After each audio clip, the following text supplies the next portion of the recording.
மோடிக்கும் பயப்பட மாட்டேன், ஈடிக்கும் பயப்படணும்னு சொல்கிறாங்கன்னா 2011ஆம் ஆண்டு மார்ச் மாதம் ஈடி ரைடு எங்கே நடந்துச்சுன்னு உங்களுக்குலாம் தெரியும். அப்போ காங்கிரஸ் ஆட்சி நடந்துச்சு, அதில் கூட்டணி இருந்தாங்க. ஆனால் மேலே ஈடி ரைடு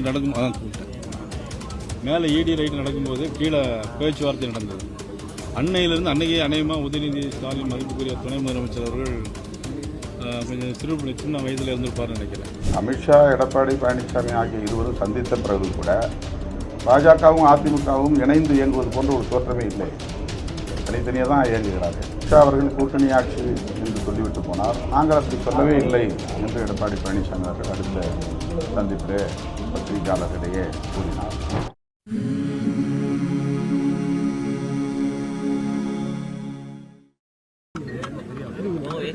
இது அது அவங்களுக்கு இப்போது எங்களுடைய கூட்டணியை பார்த்து பயம் வந்திருப்பது உண்மைதான். பொதுக்குழு நடத்துறது அது அவங்களுடைய உரிமை, இருக்கு அவங்களுடைய கட்சியுடைய பொதுக்குழு, அதுக்கு இதுக்கு சம்பந்தம் இருக்காது. சார், மோடிக்கும் பயப்பட மாட்டேன், ஈடிக்கும் பயப்பட மாட்டேன்னு சொல்லி உதயநிதி ஸ்டாலின் தொடர்ந்து பேசிட்டு வர்றாரு. நான் அதான் இப்போ சொன்னேன், மோடிக்கும் பயப்பட மாட்டேன், ஈடிக்கும் பயப்படணும்னு சொல்றாங்கன்னா 2011ஆம் ஆண்டு மார்ச் மாதம் ஈடி ரைடு எங்கே நடந்துச்சுன்னு உங்களுக்குலாம் தெரியும். அப்போ காங்கிரஸ் ஆட்சி நடந்துச்சு, அதில் கூட்டணி இருந்தாங்க. ஆனால் மேலே ஈடி ரைடு நடக்கும்போது கீழே பேச்சுவார்த்தை நடந்தது.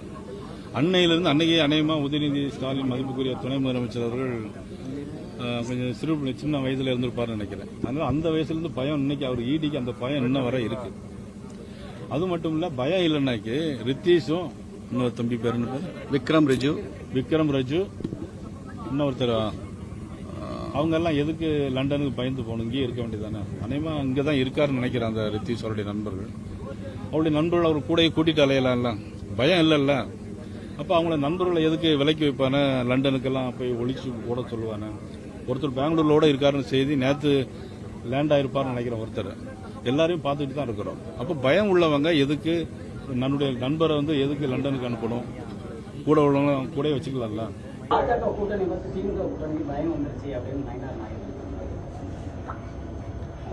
அதுதான் பாஜகவுக்கு இருக்கிற பயத்தை அப்படி மாற்றி சொல்லுகிறார்.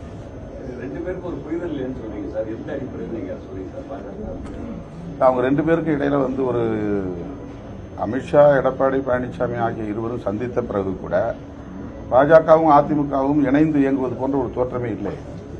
தனித்தனியாக தான் இயங்குகிறார்கள். அவர்களுக்கு இடையில ஒரு இணைப்போ பிணைப்போ ஏற்பட்டதை போன்ற தோற்றம் இல்லை.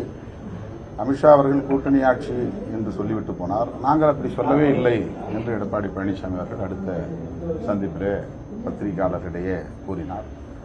அதிலேயே ஒரு முரண் இருப்பது தெரிகிறது. இன்னும் அவர்களுக்கு இடையிலே ஒரு ஒட்டுறவு ஏற்படவில்லை என்று தெரிகிறது.